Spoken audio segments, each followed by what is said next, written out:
Welcome back.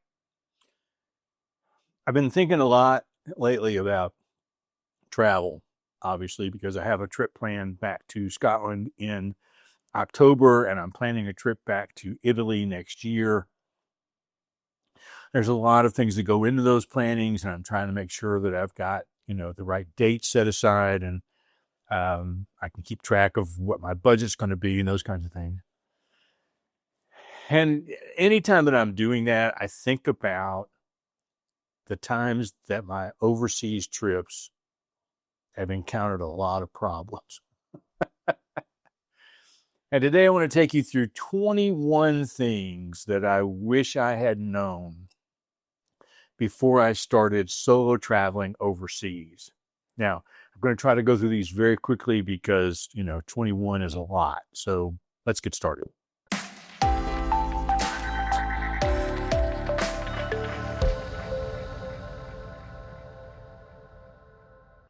The first thing that I wish I had known before I started doing this is you always have to have a backup plan. If you've been around my channel very long at all, you know that I took a trip a few years ago, to Rome. And, it's in March. March is supposed to be good weather. It's rainy, but, it's spring. And the day that my flight was to leave, I had a flight scheduled with a layover in Atlanta. The day my flight was scheduled to leave, we had a freak snowstorm. I sat on the plane for almost 6 hours. They did give people the opportunity to get off the plane if they had redone their flight or if they needed to stretch their legs. I think they're obligated to do that after like 3 hours or something. I didn't bother. I just stayed on the plane. 6 hours. Total blank show. And, obviously I'd missed my connecting flight. And so by the time I got to Atlanta, I had to call, reschedule my flight. My flight was rescheduled on a different airline so that and I was assured by Delta that my checked bag, I had a carry-on or I had a carry-on backpack with a lot of my camera gear, but I also had a suitcase that was checked with part of my camera gear and all of my clothes. And that suitcase never made it. I spent the entire week in Rome without any of the clothes that I took. I had to go buy some new clothes. If I had known earlier, I would have made sure that at least part of my clothing was packed in my carry-on bag so that I had something when I got there. And I learned very quickly, always, always, always have a backup plan. The second thing I wish I had known is that you don't want to overpack. You don't want to underpack, but specifically, you don't want to overpack. When I first started traveling, I carried a lot of camera gear. I had tripods, I had cameras, had 2 camera bodies in case one of them screwed up, because that's what all the photographers on YouTube told me to do. I had at least 3 lenses. I had filters. I had an intervalometer to do long exposures. I had the whole shebang. I had something to video with. I had it all, which meant that I also had to have a second bag for clothes. And I would pack, if I was going to be gone 9 days, I packed 9 days worth of clothes. And that meant that I brought a lot of dirty clothes back with me. And I learned over time, I wish I had known this up front, but I learned over time, you can get everything you need. At least 90% of everything you need in one bag. And it doesn't have to be a heavy bag. And, I started to look at, I'm taking this particular lens for my camera, but how many pictures am I going to take with that? Well, I had 1 photo shoot. I might get 3 pictures. Is it worth that on this trip? And so I began to sort of cull things out and pack a lot less. Now, I've gone overboard, specifically trying to pack as little as possible. I don't recommend that, and I won't be doing that again. but I do pack only what I need. Some things I can wash and wear again, and I get it all down to one bag. The third thing that I wish that I had known up front is when you plan your budget, add 50%. If you mapped out your budget, your plane fare, your hotel, your food, getting from the airport to the hotel and back to the airport again, you've budgeted all of that, including, certain sites that you want to see. Whatever you've budgeted, add 50%. And if that makes your trip too expensive to take, rethink your trip. I took my entire family. There was 11 of us that went to Scotland. That trip cost me about 75% more than what I had budgeted. I can never afford to do that again. It was well worth the one trip. Don't get me wrong, well worth it, but I can never do that again. So, just plan ahead, plan the budget, add 50%, see if you're still comfortable. The fourth thing I wish I had known was to look for specific cultural and language differences in the places you're going. Now, this wasn't so much an overseas trip as it was that my family and I moved to Scotland for about 6 months, and then we moved down to England, and we lived just outside of RAF Mildenhall for 4.5 years. And that part of England is very Americanized. They are used to having thousands of American troops and their families there. They understand the American lingo. I got very complacent there.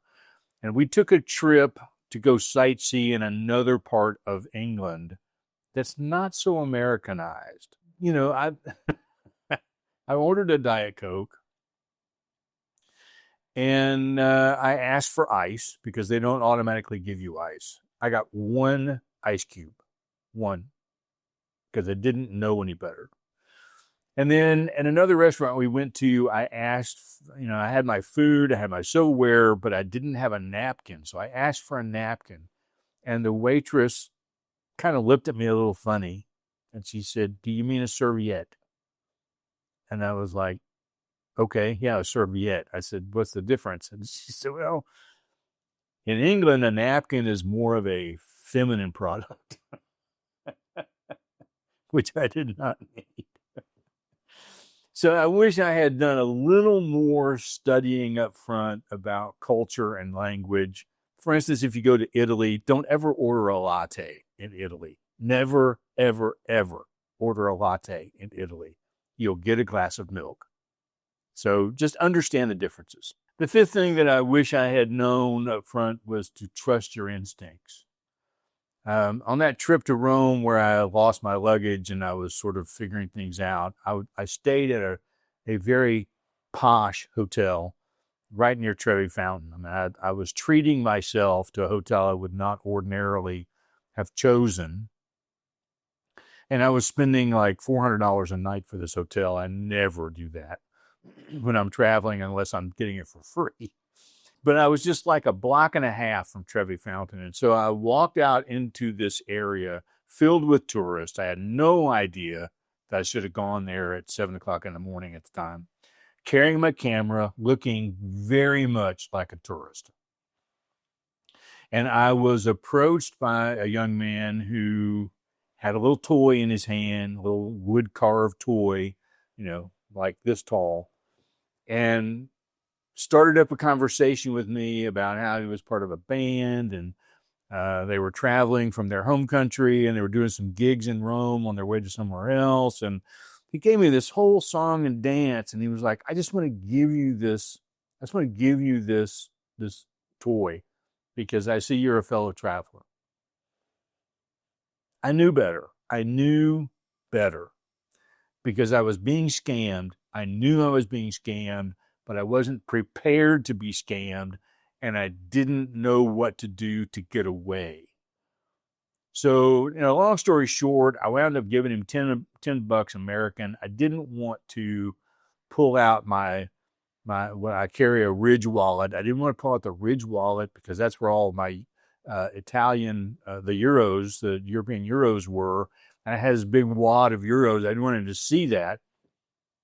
So I finally gave him $10 to try to make him go away. And then he wanted to sell me a leather belt made with the finest leather from the country that he's in. And I was like, look, I finally got away, but I should have been prepared up front. The sixth thing that I have learned, and it's something that I sort of did, but didn't really think too much about it, but I share my itinerary with particular people. So I make sure that my mom knows what my itinerary is. I send her a Google Doc that's got, all the hotels I'm staying at and the days I'm traveling and where I'm going to be. And I make sure that my three daughters know. Now, it used to be that I shared that all on Facebook and Twitter and Instagram. And I've learned that that's a little bit of oversharing. It's not good to overshare where you're going to be. It just tells the thieves, hey, this home's going to be empty for a week. But if there is an emergency, yes, I have my phone. Yes, they could text me. Yes, they could email me. Yes, they could call me. But your phone doesn't always work. And sometimes it's powered off. Sometimes the battery dies.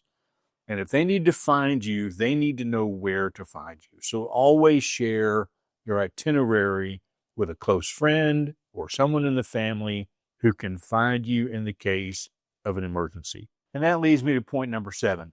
Do not always rely strictly on your technology. I carry this everywhere I go, my iPhone. It is my life's blood to the world. If I'm driving, I'm using Waze. If I'm walking, I'm using Google Maps. I've got my tickets for itineraries in my Apple Wallet. Everything is on the phone. But when I went to England to take a couple of days in Oxford, I was going to Oxford to do some photography and to see a new museum exhibit from J.R.R. Tolkien. And I made the mistake of updating the iOS on my phone.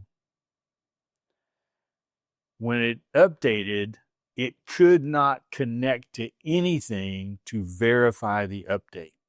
I could not use my phone for anything. I had my tickets to the exhibit on there. I was using Google Maps to figure out how to get from my hotel to that location. And so instead, what I had to do was take a half a day out of my vacation, wandering around the streets of Oxford to find a store that it wasn't an Apple store, but they sold iPhones.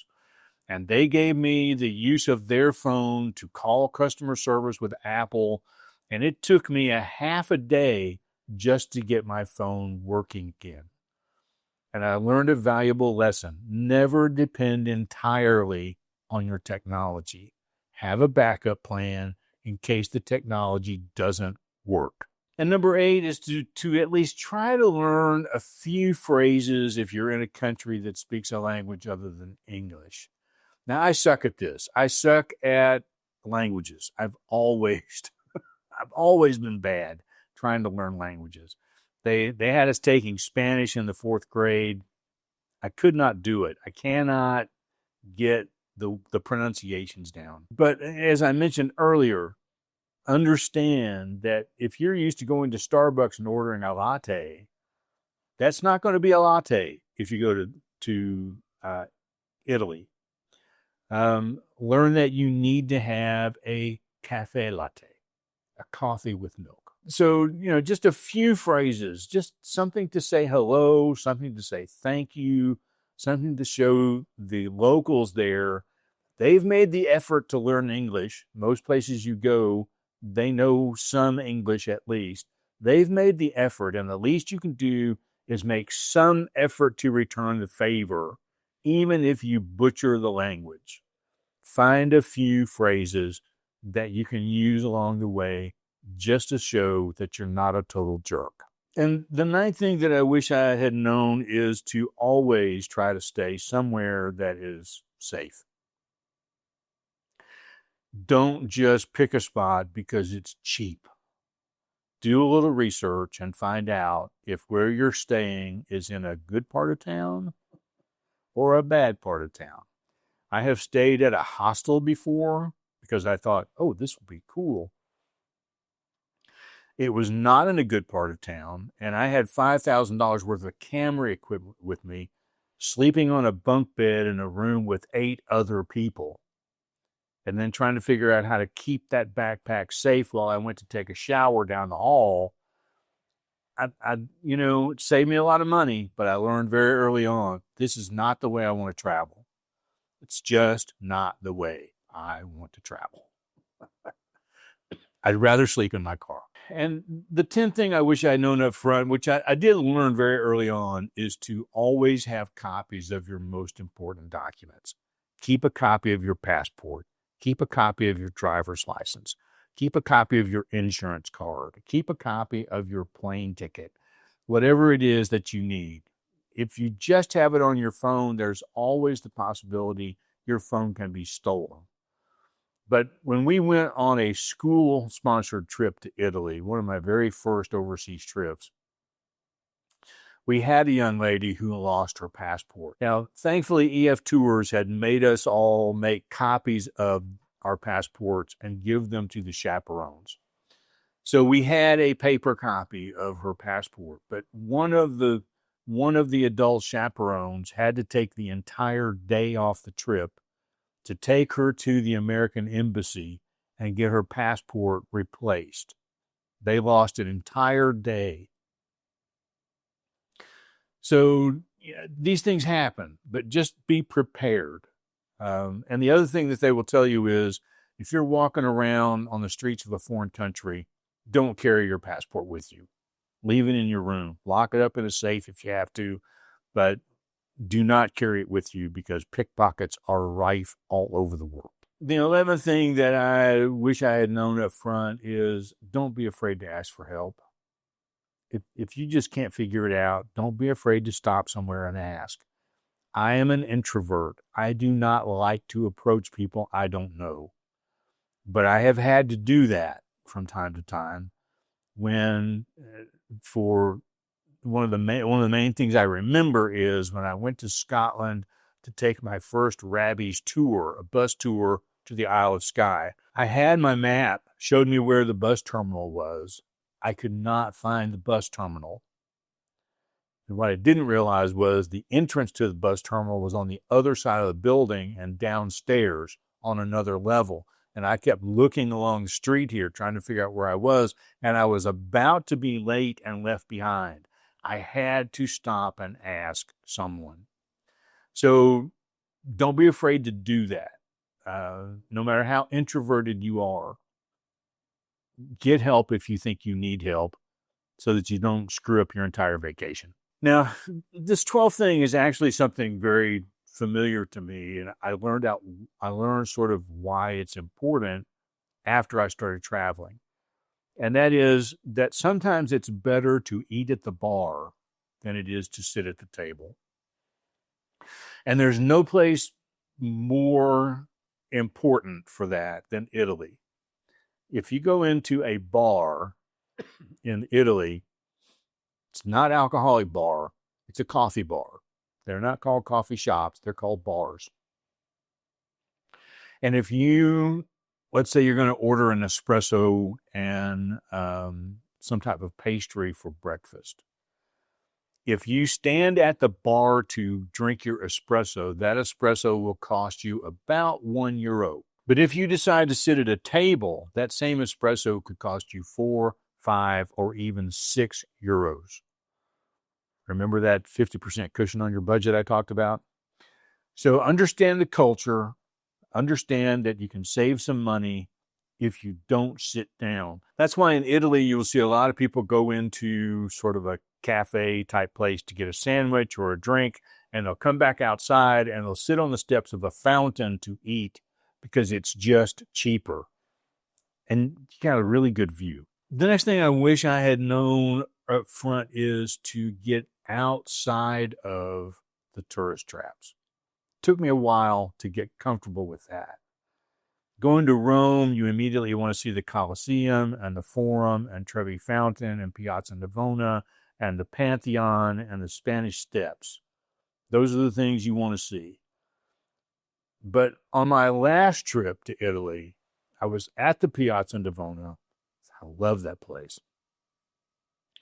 And instead of stepping off one direction to go back to the Pantheon, I stepped the other direction outside into a back alley and found one of the most unique statues from ancient Rome just on a street corner.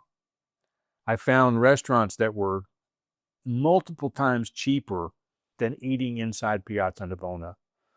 I found local places, not tourist places, just within 2 blocks of where I was, because I decided to step outside the tourist trap and to find out what life was more like where I was.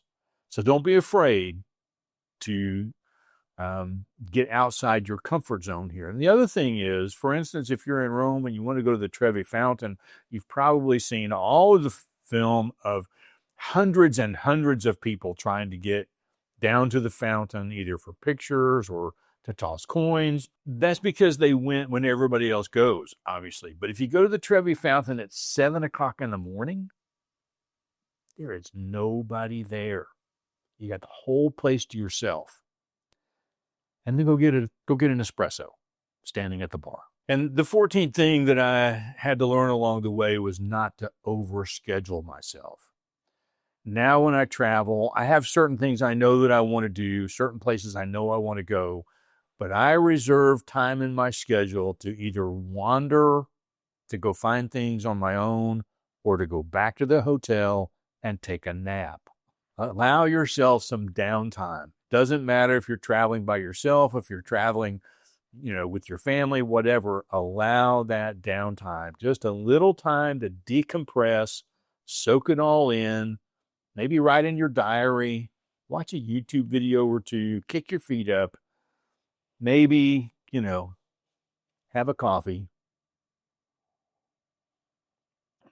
and then go back out again a little bit later. And I think you will enjoy your trip a lot more. And number 15 is to always, always be aware of your alcohol intake. Now, I drink an occasional whiskey. I like bourbon. I like to have an old fashioned now and then. But even at home, I never have more than 2. And when I'm traveling, I usually never have more than 1. Because if I'm going to walk someplace from where I'm drinking back to my hotel, I want to be fully aware of where I am. And I don't want to make myself appear to be vulnerable to people who are looking for ways to take advantage of tourists. So always be mindful of your alcohol intake. Enjoy your beer, enjoy your wine, enjoy your spirits, but do it in a way that keeps you alert. After all, what's the point of spending thousands of dollars on a vacation to a foreign land to spend half your day drunk? There is no point. And the 16th thing that I learned was to keep a sort of an emergency fund separate from what you normally carry. Now, over the years, I've gone less and less cash heavy and more dependent on my credit cards. But there are places, especially in Scotland and England, these little towns and places that just simply do not take credit cards. They operate on cash only. So it's always nice to have a little cash on hand. But when you get cash, whether that's at the bank before you leave or the airport after you arrive, wherever it is that you have transferred your money over, put a little bit of that aside. If you want to be one of those people that carries it inside your sock, you go for it. That's not me. But I do leave a little bit of cash behind in my hotel room. I know that's not the safest place, but I do leave it there. And most of the time, when I get back to the airport to go home, that cash is still there. But I don't like to have everything with me and then get complacent and run out. I'd rather have a little bit set aside somewhere so that if I spend what I have, I know I've got a little more to go back to. And number 17 is to make yourself trackable, but not excessively trackable. In some countries, it's probably a good idea to check in with the American embassy when you get there and let them know that you're there and where you're staying so that you can be found. But it's not a good idea to be so trackable that people back home know you're not home. I talked about this a little bit earlier. But, make it so that your family kind of knows where you are. And, that could be checking in every once in a while, sending them a picture of someplace you're at. But if something goes awry, and there are bad people in the world everywhere, but if something goes awry, at least your family has a starting point of where to look for you. And when you're traveling solo, that can be very, very important. Number 18 for me wasn't really a big deal because I eat everything anyway, but make sure wherever you're at, you are trying the local cuisine. Within reason, know your limits. I mean, we took a group of high school kids to Italy years ago, as I've talked about, and a lot of them, they could not wait to find McDonald's because that's just all they know. Now, I get it. I've eaten at McDonald's in Rome because I want to see how the food compares to the United States, and it is different. It's different. I've eaten at a Pizza Hut in London, which was my first and last time to have tuna and corn pizza. Not a fan. But also, don't be afraid to branch out. If you're in Scotland, try the black pudding. I know it's blood pudding. I know that. But it's really good. Try the haggis. It's really good. But know your limits because, when we lived in outside of RAF Mildenhall, England is known for having a ton of Chinese restaurants and Indian restaurants. And I love Chinese food, and I wasn't really that familiar with Indian food. We went out to eat with some friends one night, and I like things a little spicy, and I made the mistake of ordering chicken vindaloo. And with the first bite, I knew I was in trouble. And by the time I took the second bite, it felt like the top of my head was going to blow off. It was so hot that it burnt my tongue. I had no taste left. I was close to home. I was with friends. But if I'd been out somewhere where I had to walk 20, 30 minutes back to the hotel, I might have been in trouble. So try the local cuisine, but also know your limits. And number 19, and this one took me a while. It really just took me a while. Take photos, but don't live behind the camera. I have been to places years ago I don't even remember going to because I was so busy taking pictures of what was there, I couldn't enjoy being there. And so for me to go on a trip and leave my camera at home and just take my phone, that was a big deal for me.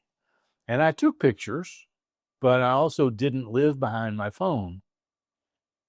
So enjoy your trip. Take a few pictures here and there. Get a few family photos if you're traveling with loved ones. Get pictures of yourself where you can if you're traveling alone. But don't spend so much time looking for pictures that you forget to look for where you're at. Man, I have wasted so many trips that way. And number 20, learn to enjoy your own company. If you are a solo traveler like I am, you're going to spend a lot of time with yourself. And here's what I mean by that. Don't feel like you have to fill up every minute of space in order to escape who you are. People live with their earbuds in their ears, listen to music all the time. It's blaring in the car. The TV is always on. took me a long time just to not plug my phone in to drive downtown in the car and just enjoy the quiet. Learn to be comfortable with yourself. Find a place to sit. If you're drinking a latte, a cafe latte, or a cappuccino, or just an espresso, or an Americano, or iced tea, whatever it is that you're drinking, or if you're having a sandwich for lunch, go find a place outside, sit down, and just enjoy your own company for a while. The trip will be so much more enjoyable if you do. And then number 21, probably the most important, is learn to laugh when things go wrong. Trust me, I was not laughing when I was in Atlanta after a 6-hour delay on my flight, and the entire airport was filled with people that had got there late. We were all trying to find the next flight out. We were all battling one another to get to our stuff. I was not joking then. I was not laughing then. I wasn't really laughing when I felt like I was going to get arrested in St. Peter's Square. That's another video out there you can find. But afterward, it was just all funny to me. I don't have bad feelings about any of those trips at this point. They're all just hysterically funny. Learn to laugh when things go wrong, because otherwise you've just made yourself miserable after spending perhaps thousands of dollars. Don't make yourself miserable. Learn to laugh. That's it. 21 things about traveling solo overseas. If I didn't touch on one of yours, please leave me a comment to let me know a travel tip that you have for yourself when you're traveling solo, something that's happened to you that made you realize you needed to rethink a few things. I'd love to hear your story. Let me know what you think in the comments. As always, we'll see you next time.